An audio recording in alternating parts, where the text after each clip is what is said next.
لا إله إلا الله محمد رسول الله عليه صلاة الله وآله والأحبة. Assalamualaikum warahmatullahi wabarakatuh. Pada kesempatan yang berbahagia ini kita akan membahas kisah berlinangnya air mata Sayyidina Umar bin Khattab saat saudaranya syahid di Yamamah, dan beliau pun iri kepadanya. Dan inilah alasan mengapa Umar bin Khattab bisa iri kepada saudaranya. Di antara sederet nama sahabat Rasulullah SAW dari golongan muhajirin, tercatat nama Zaid bin Khattab. Beliau adalah saudara kandung Umar bin Khattab. Zaid bin Khattab lebih dulu memeluk Islam daripada sang adik, yaitu Umar bin Khattab. Zaid adalah seorang mujahid yang banyak mendekatkan diri kepada Allah Subhanahu wa Ta'ala. Adapun nama lengkapnya adalah Zaid bin Khattab bin Nufail bin Abdul Uzza bin Rayah bin Abdullah bin Kir bin Razah bin Adi bin Qa'am bin Lu'ay bin Ghalib bin Fihir al-Quraisy al-Adawi. Beliau juga dikenal dengan Abu Abdirrahman. Sedangkan ibunya bernama Asma binti Wahab bin Abib, yaitu dari Bani Asad bin Khuzaimah. Zaid radhiyallahu an merupakan keturunan Bani Adi, suku Quraisy dari klan Kinanah.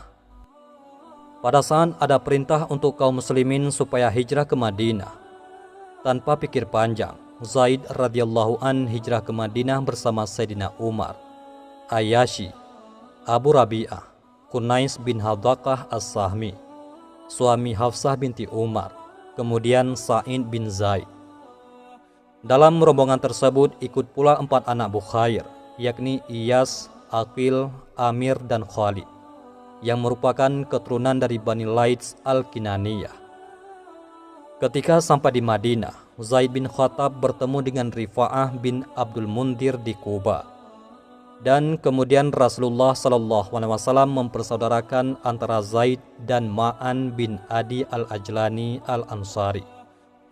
Jadilah persaudaraan abadi terjalin karena Islam, jauh dari kepentingan duniawi.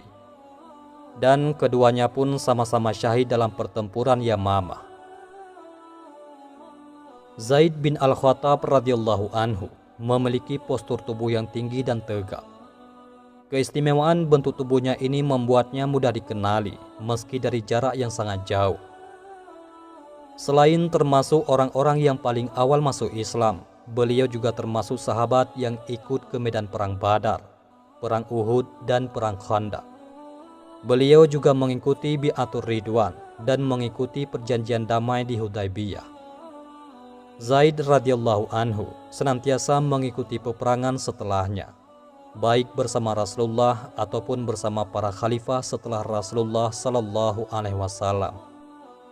Jauh sebelum Rasulullah sallallahu alaihi wasallam meninggal dunia, Rajjal bin Unfuah menemui Rasulullah SAW untuk berbaiat dan masuk Islam. Namun kebersamaannya dengan Rasulullah hanya sekejap saja. Setelah berbaiat dan menyatakan masuk Islam, ia kembali kepada kaumnya.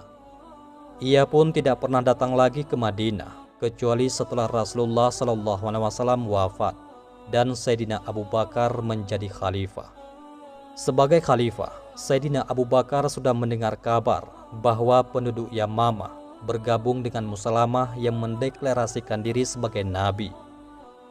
Rajjal yang saat itu masih di Madinah menawarkan diri kepada Abu Bakar supaya diutus untuk menyadarkan mereka dan kembali kepada Islam. Dan Musailamah adalah nabi palsu karena tidak ada nabi dan rasul setelah Rasulullah sallallahu alaihi wasallam. Usulan itu diterima oleh khalifah, yakni Sayyidina Abu Bakar As-Siddiq. Rajjal segera bertolak ke Yamamah sebagai utusan khalifah. Namun sangat disayangkan, imannya terlalu lemah dan keropos. Ketika ia menyaksikan jumlah pengikut Musailamah sangat banyak, ia menjadi pengecut dan yakin bahwa pasukan Islam tidak akan menang.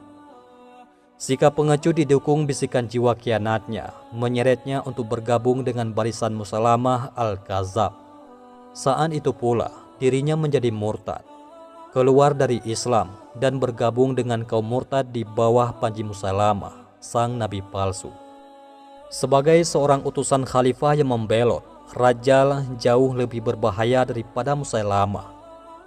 Atas nama khalifah, ia melakukan cuci otak dengan menyebarkan ke banyak orang bahwa ia pernah mendengar Rasulullah SAW bersabda, "Aku menjadikan Musailamah bin Habib sebagai rekan."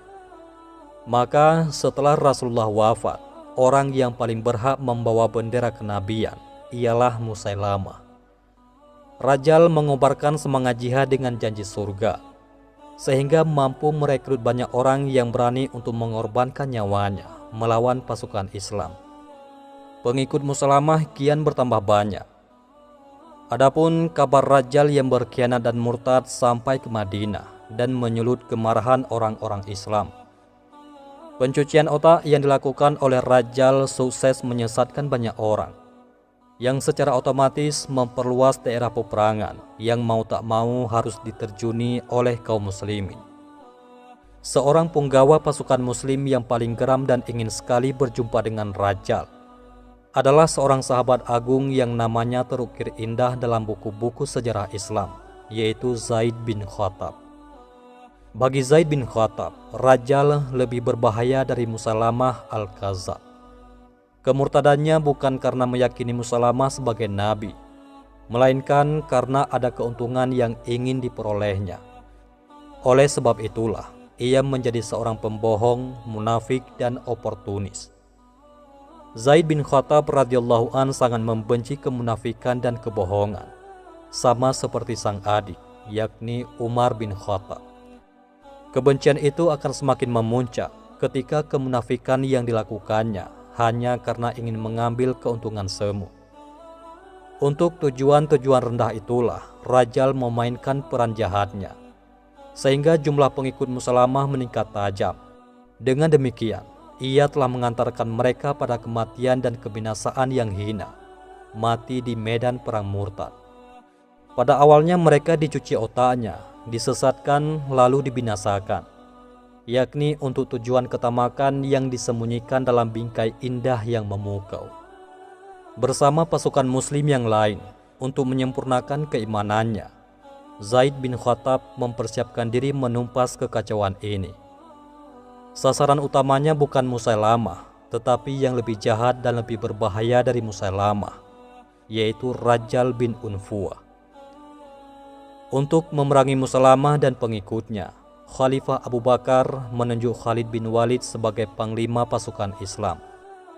Panglima Islam yang piawai, ahli strategi dan pemberani ini segera mengumpulkan pasukan Islam. Pasukannya dikelompokkan menjadi beberapa regu dengan tugas masing-masing. Khalid bin Al-Walid radhiyallahu anhu menyerahkan bendera pasukan kepada Zaid bin Al-Khattab. Dua pasukan saling berhadapan, siap menyabung nyawa. Dengan pekik kalimat takbir dan teriakan membahana menyebut nama Rasulullah SAW, pasukan Islam dengan semangat tinggi menyerbu bagai gelombang pasang. Bani Hanifah, yakni pengikut Musailamah, menyambut pasukan Islam dan berperang mati-matian. Pasukan Islam banyak yang gugur sebagai syahid. Zaid bin Khattab yang membawa bendera pasukan melihat mental dan semangat juang pasukan Islam mulai menurun. Segera beliau mendekati tempat yang agak tinggi. Dengan suara nyaring berseru kepada pasukannya, "Wahai tentara Allah, jangan gentar. Gempurlah musuh-musuh Islam, serang mereka habis-habisan. Demi Allah, aku tidak akan bicara lagi sebelum mereka dibinasakan Allah, atau aku menemuinya dan menyampaikan alasanku." Setelah itu Zaid bin Khattab pun turun. Pedangnya digenggam erat-erat. Kedua bibirnya terkatup, tidak menggerakkan lidahnya untuk mengucapkan satu kata pun. Ia berniat memburu Rajjal, karena menurutnya kunci peperangan ini ada pada sosok orang munafik tersebut. Kemudian dengan membawa beberapa tentara Islam, bagai lesatan anak panah, ia menerobos barisan musuh untuk mencari Rajjal, hingga akhirnya ia melihatnya. Namun sayangnya, kecamuk perang yang melibatkan ribuan tentara membuatnya mengalami kesulitan untuk mendekati Rajjal. yang saat itu berada di tengah-tengah tentaranya tersebut. Rajal sendiri justru berlindung di balik tentara Musailamah yang sedang bertarung melawan pasukan Islam. Setiap kali Zaid radhiyallahu an berusaha mendekatinya, secepat itu pula ia kehilangan Rajal ditelan oleh lautan manusia. Namun Zaid bin Khattab bukanlah tipe seorang tentara yang mudah menyerah. Dengan keahlian olah senjata yang dimilikinya, ia terus bergerak membelah kepungan musuh. Pasukan musuh yang berani mendekati dan menghalanginya terkapar menemui kematiannya yang sia-sia. Dan pada akhirnya Zaid bin Khattab berhasil mendekati Rajal.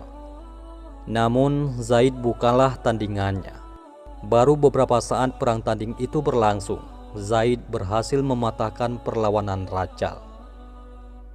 Sosok murtad dan munafik yang penuh kesombongan, kebohongan dan kebusukan akhirnya roboh bersimbah darah dengan luka menganga di lehernya, yakni bekas pedang Zaid bin Khattab. Adapun tewasnya Rajal membawa akibat buruk bagi pasukan Musailamah. Bendera pasukannya mulai berjatuhan. Musailamah cemas, bingung dan gentar. Begitu juga Muhkam bin Tufail dan seluruh pasukannya. Sebelumnya, Musailamah telah menjanjikan kemenangan yang nyata dan bersama Rajal bin Unfuah serta Muhkam bin Tufail akan membawa mereka ke masa depan yang gemilang, yaitu dengan menyebarkan agama serta membangun pemerintahan mereka. Dan sekarang Rajal telah mati, berarti kenabian Musailamah adalah bohong. Selanjutnya giliran Muhkam yang tewas, dan besoknya giliran Musailamah yang menghadapi kematian. Demikianlah Zaid bin Khattab telah menyebabkan kehancuran dahsyat di barisan Musailamah.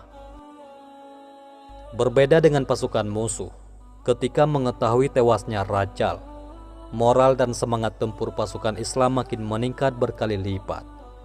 Sampai yang terluka pun bangkit lagi dengan pedangnya tanpa mempedulikan darah yang menetes dari tubuhnya. Bahkan mereka yang telah berada di bibir maut, yang tidak ada tanda-tanda hidup lagi kecuali isyarat mata. Sewaktu berita gembira itu sampai ke telinga mereka, mereka merasakannya seperti mimpi yang sangat indah. Mereka ingin sekali diberi kekuatan untuk kembali berperang dan menyaksikan kemenangan yang mengagumkan di akhir hayat mereka. Zaid bin Khattab radhiyallahu an mengangkat kedua tangannya, mengagungkan keesaan Allah Subhanahu wa taala dan bersyukur atas nikmatnya. Setelah itu, beliau kembali pada pedangnya dan sikap diamnya. Karena beliau telah bersumpah tidak akan berbicara sampai kemenangan benar-benar tercapai atau ia sendiri menjadi syahid. Pasukan Islam berada di atas angin, kemenangan sudah semakin dekat. Di saat itulah Zaid berharap Allah Subhanahu wa taala memberinya kesyahidan di perang Yamamah ini. Sebuah akhir hidup yang berakhir bahagia yang selama ini dicari-carinya. Harum wangi surga dirasakannya, membuatnya semakin rindu dan tekadnya semakin membara. Tanpa merasa lelah dan tak kenal takut, ia terus menerjang ke barisan musuh, menebaskan pedangnya mencari cita-citanya yang agung. Dan akhirnya pahlawan Islam yang gagah berani itu gugur sebagai syahid. Mendengar saudaranya syahid, Umar bin Khattab merasa sedih. Karena bagaimanapun Zaid bin Khattab justru lebih dulu masuk Islam ketimbang dirinya, dan sekarang lebih dulu syahid dari dirinya. Dia telah mendahului aku dalam dua kebaikan, kata Sayyidina Umar bin Khattab. Sayyidina Umar bin Khattab kemudian menyampaikan sesuatu kepada Mutamim bin Wairah, yang ketika itu juga tengah meratapi saudaranya melalui syair. Seandainya aku pandai melantunkan syair, aku pasti mengatakan seperti apa yang engkau katakan, tutur Umar bin Khattab. Lalu Mutamim berkata kepada Sayyidina Umar bin Khattab, jika saudara laki-lakiku pergi meninggalkanku, sebagaimana apa yang engkau lakukan, aku tidak akan bersedih tentang dirinya, karena ia telah berhasil meraih surga Allah Subhanahu wa ta'ala yang didambakan oleh semua kaum muslimin. Tidak ada yang menghiburku seperti engkau menghiburku, kata Sayyidina Umar bin Khattab. Wallahu a'lam bissawab. Demikianlah kisah Zaid bin Khattab, salah satu sahabat Rasulullah Sallallahu Alaihi Wasallam yang syahid di perang Yamamah, yang mana membuat Umar bin Khattab sangat sedih dan juga iri pada saudaranya, karena Zaid bin Khattab lebih dulu memeluk Islam dan lebih dulu syahid saat membela agama Allah Subhanahu wa Ta'ala. Akhirul kalam, wabillahi taufik wal hidayah. Wassalamualaikum warahmatullahi wabarakatuh.